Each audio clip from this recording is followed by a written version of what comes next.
The Revolver is the most unique weapon in Ready or Not. Today, I'll be using it to beat Ready or Not's entire campaign. It's a pretty special handgun.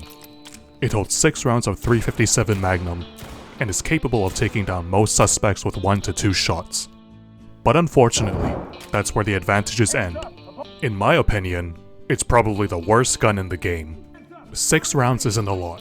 The USP-45, for example, holds 12 rounds and deals similar damage.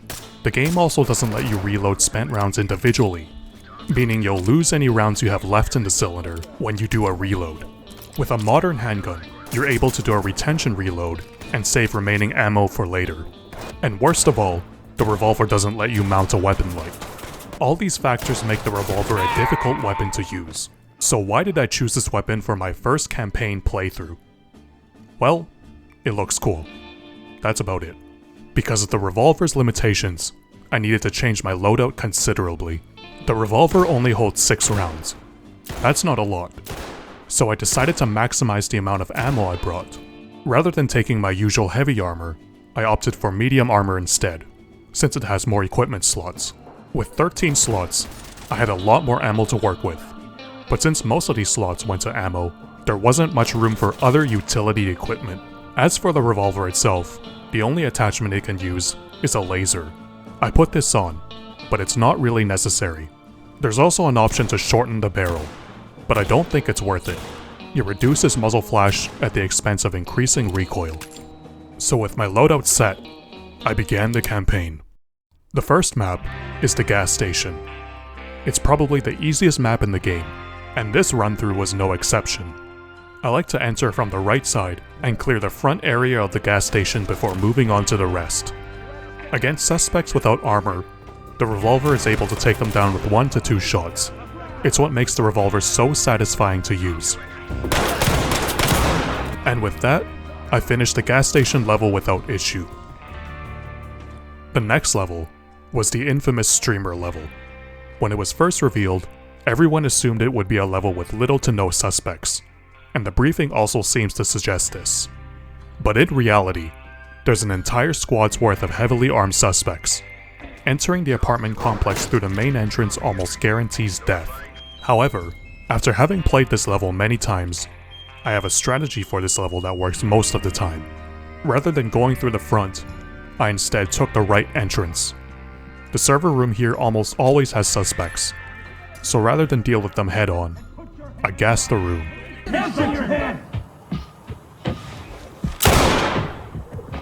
Continuing on, there's an apartment with the streamer's mother, and the streamer's apartment itself. Both of these aren't too difficult to clear out. Fun fact, there's an opening in this wall that lets you see into the streamer's room.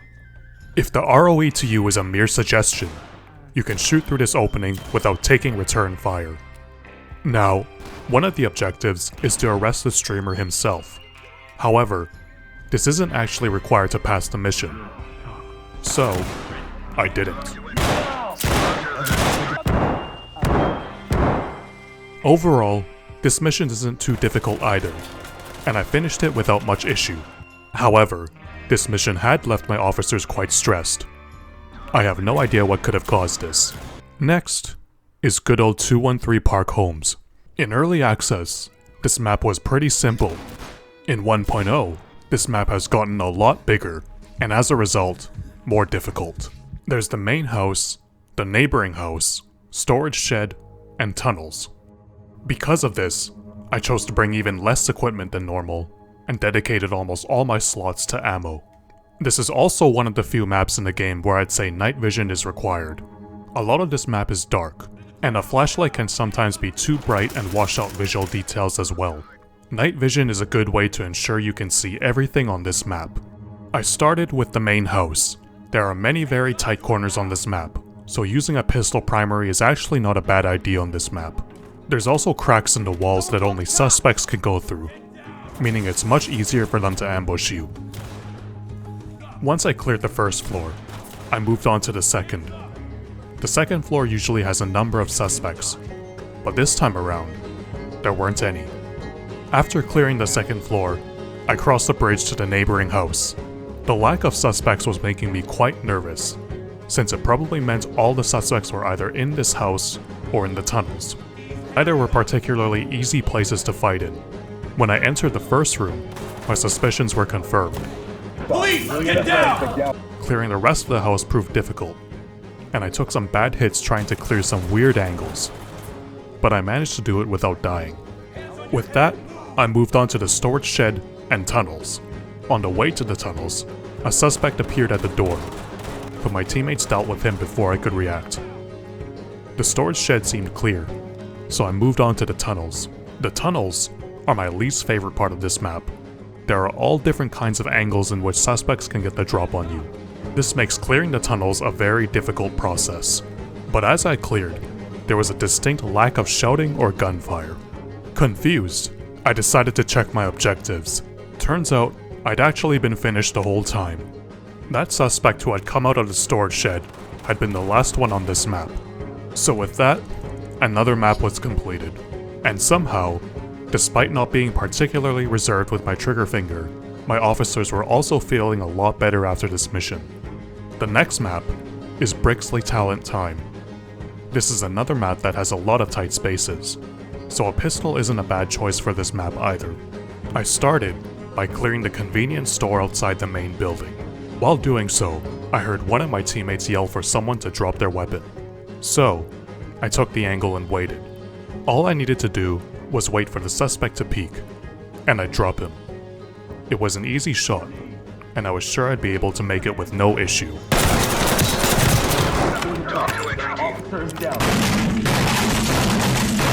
Well, that didn't work.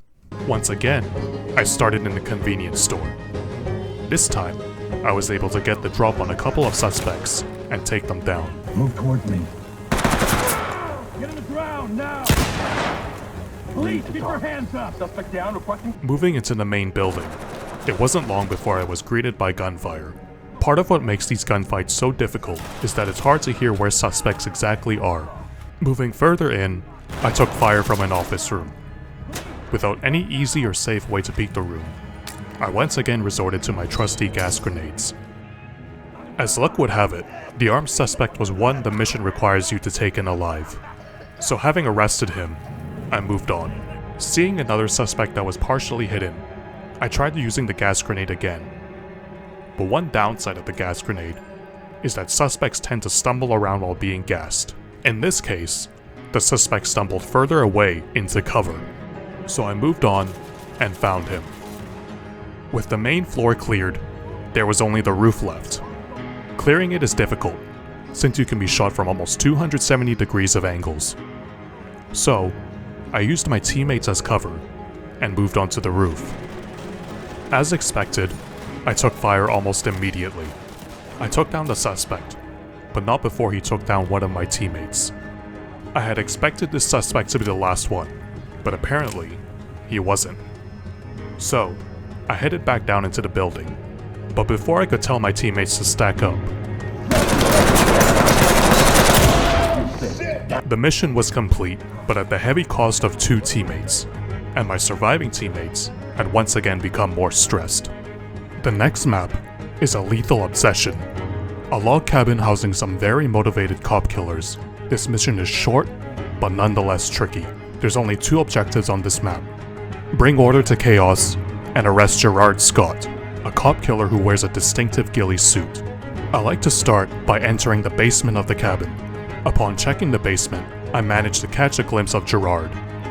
Rather than charging a cop killer with an AK, I used a gas grenade, which worked perfectly.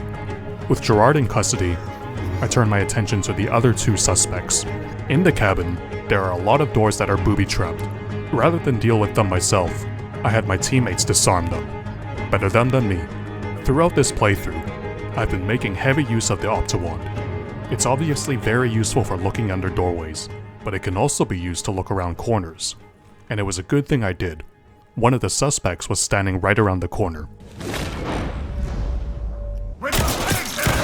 Hands on your head, move! I moved on further into the cabin. A lot of the objects in this cabin make it quite unsettling, and can also distract you from where a suspect can be. I didn't see where the suspect was until after he shot at me, but for some reason, he stopped shooting right before I would have died. Not taking any chances, I returned fire with a .357 Magnum round to his head. Another mission had been completed, though one of my officers had decided the immense stress of taking lives was too much, and went on leave. What a fucking put. The revolver so far had been quite effective against the suspects. What I've been using is, of course, the Colt Python. It's a double-action revolver chambered in .357 Magnum, and is considered one of the best revolvers ever made. It's seen use with a number of law enforcement agencies, and was a popular choice until the rise of 9mm semi-auto handguns. If you've used a revolver in-game, you will have noticed that there is a delay whenever the revolver is fired. This is meant to represent the double-action trigger of the Python. A double-action trigger both cocks the hammer and releases the sear, meaning all the shooter has to do is pull the trigger. It's a reliable system, but also means that the trigger pull will be quite heavy, resulting in the delay. .357 Magnum is a powerful handgun round, so you might think that a round as powerful would have no problem penetrating armor. Well, no. Armor-penetrating rounds are usually defined by two characteristics: bullet composition and terminal velocity. For example, armor-penetrating .30-06 has a steel or tungsten core and travels at around 2,700 feet per second, while .357 Magnum can penetrate some lower levels of body armor. Any level 2 or above armor will provide significant protection against the round. The next map is Brissa Cove, a map full of suspects wearing body armor. For many people, this mission is a huge jump in difficulty. There's many reasons for this. The suspects are heavily armed, including one with a saw, they wear body armor, and the map layout means you don't have a lot of cover and can be easily flanked. I did have a strategy. Door wedges. Lots of door wedges.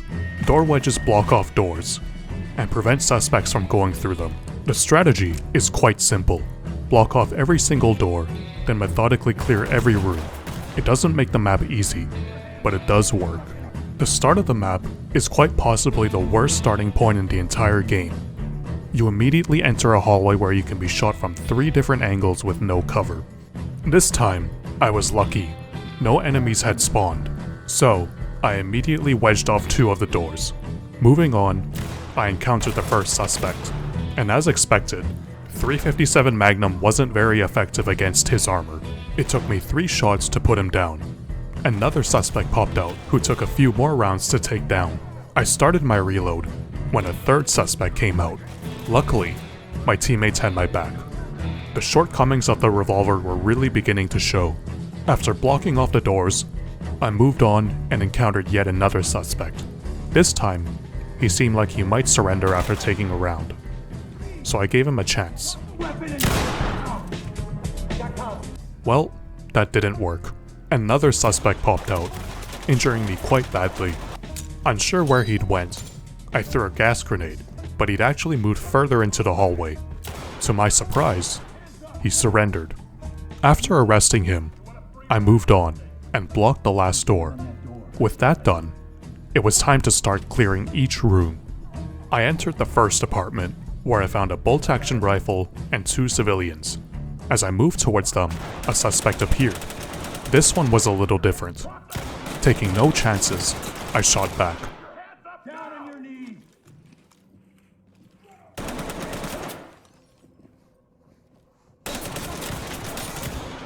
Hands up, do it. I had taken out quite a number of suspects, but not all of them. At this point, I really wanted to get this mission over with, and was ready to shoot anyone on sight. Moving further into the bedroom, I came up to a door. Checking under it revealed a suspect quite close to the door. I had a plan. Kick the door open to stun the suspect, then either arrest or shoot him. It was foolproof, and there was no way this plan could go wrong.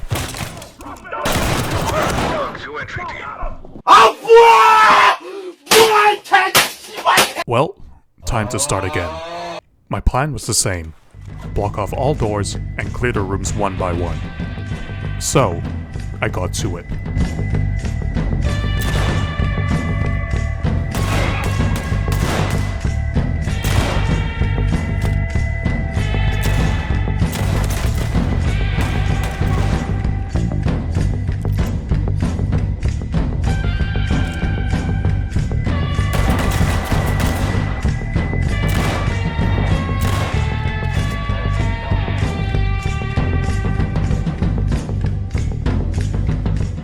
My second attempt went better. I managed to take out the suspects, and even arrested one without killing him. One of the objectives is to arrest 3 of them, but it's not required to pass the mission. I was surprised, and pleased, that Ids of March had only taken me 2 attempts. The next mission is Mine Jot. This is a rough one. A small building with tons of hallways and doors means suspects can pop up basically anywhere. And of course, they're armored and have more advanced weapons than a revolver. I did have something of a strategy. I avoided the main entrance and entered from the sides. I managed to take down a few suspects that seemed separated from the main group. As I moved into the building, I took out another suspect, and then another. Moving slowly the whole way, I found another suspect waiting to ambush us, but I gassed him out. So far, things were going smoothly. I moved on to the second floor, where I saw another suspect. He didn't immediately comply, but he also didn't shoot back. As I waited, another suspect came out into the hallway, and that's when all hell broke loose.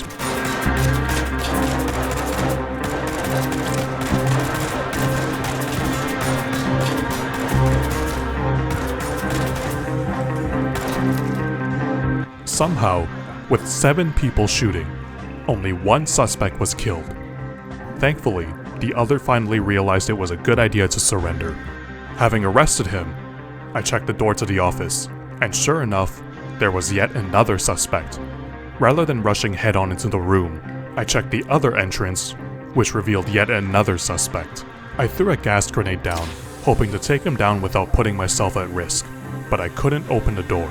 You see, this door can only be opened with a key card, which I hadn't found. I was getting anxious. Mine Jot is one of the harder missions, and I was so close to beating it.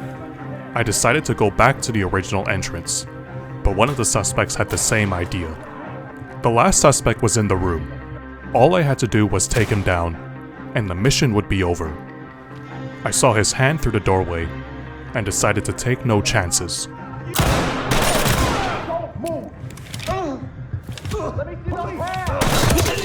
Talk reporting. You failed your objective. Can't do it. I can't take this shit no more, man. Well, that sucked. Time to start again. This time, I wasn't going to make any mistakes. I would clear every corner slowly and not miss a single shot. Talk to entry team. Mission. What are you?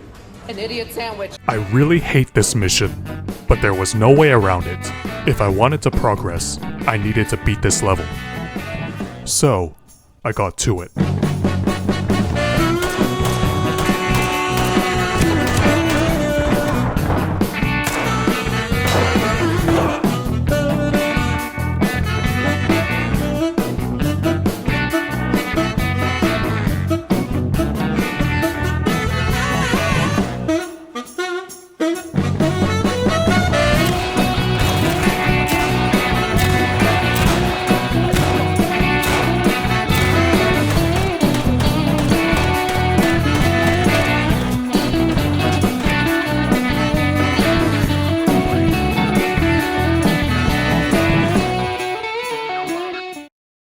After 5 attempts, I finally managed to beat Mine Jot.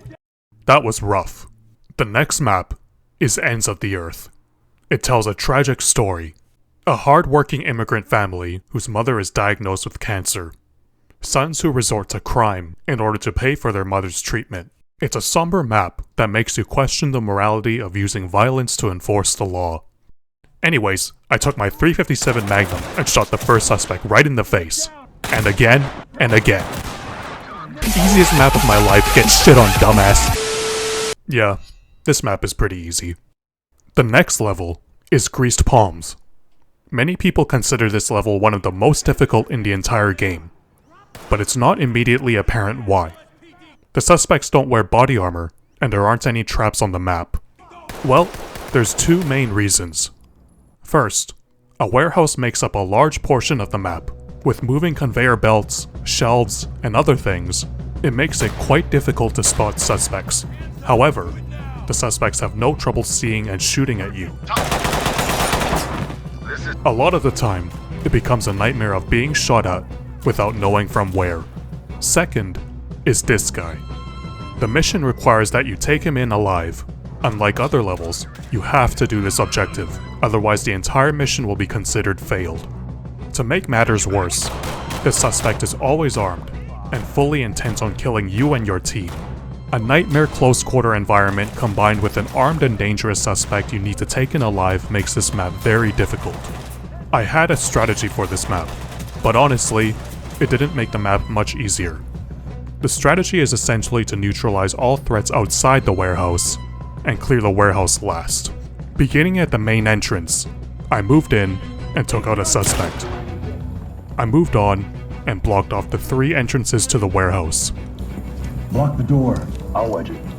I then went back to the main entrance and went left to a smaller mail room. I cleared that out, taking out another suspect. There was another entrance to the warehouse here, which I blocked off as well. But not before my teammate took out a suspect. Things were looking good so far. I went all the way back to the 3 entrances and unblocked one of them. I found a barricaded suspect welcoming me, and he proved resistant even to a gas grenade. Eventually, I got him. This area is the beginning of where things get really hairy. The fence makes it difficult to see suspects on the other side, but they have no trouble seeing you. My fears were confirmed when I began to take fire from God knows where. Thankfully, after taking a .357 Magnum to the stomach, the suspect had the good sense to surrender, but the next suspect proved more stubborn. For some reason, my teammates refused to throw a gas grenade, so I peeked out to check for the suspect. At this point, I was pretty badly hurt. My armor was damaged, and my helmet was destroyed. Any type of damage would probably kill me. Yep, this was going to take a while. On my next attempt, the suspect seemed much more willing to surrender, though I did have one try and fake it.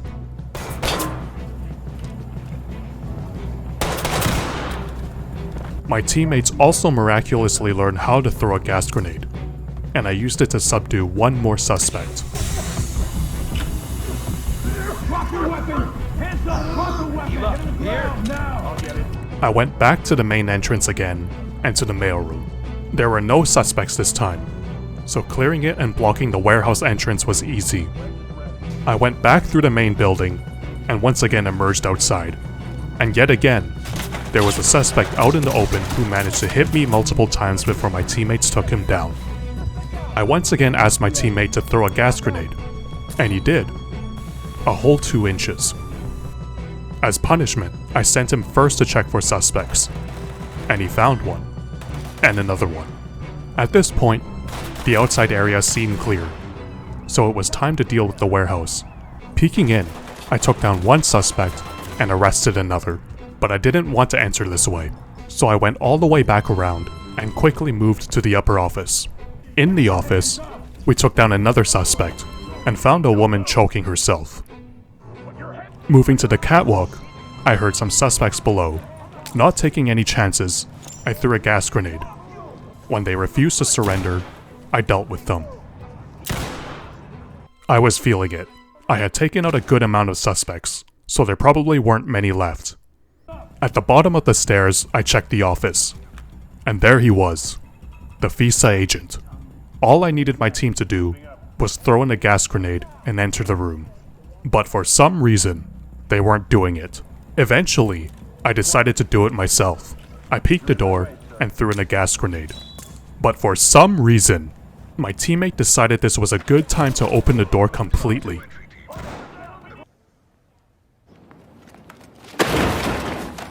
Well, nothing to do but start again. But I was pissed and losing my patience. This time, I tried to take down a suspect while standing out in the open. I cleared out the mailroom, but got hit even more while doing so. At this point, I had mentally given up. I was badly hurt, and it wouldn't take much damage to end this run. But I kept going. Moving to the other side of the warehouse, I took fire, but managed to take down 2 suspects. And once again, my teammates decided they didn't feel like throwing a gas grenade, so I sent them in first. I then took more fire from someone outside. At this point, my teammates were becoming more of a liability than an asset, and I was seriously considering team killing them just to get them out of the way. But I didn't. To reward me for not giving in to my bloodlust, my teammates finally did something useful and took down a suspect trying to flank us. Where I had mentally given up before, I was now hopeful. I had cleared everything outside the warehouse without losing a teammate. I doubled back and headed up the stairs to the office. Before I could enter, a suspect rushed us, but we dealt with him. Entering the office revealed no suspects, but when I checked the other office door, I saw him, the FISA agent with a suspect. This was probably the luckiest spawn I could have asked for. All I needed to do was peek the door, throw in a gas grenade, and arrest him. And after that, it would be a matter of shooting every suspect I saw. So, I got to it.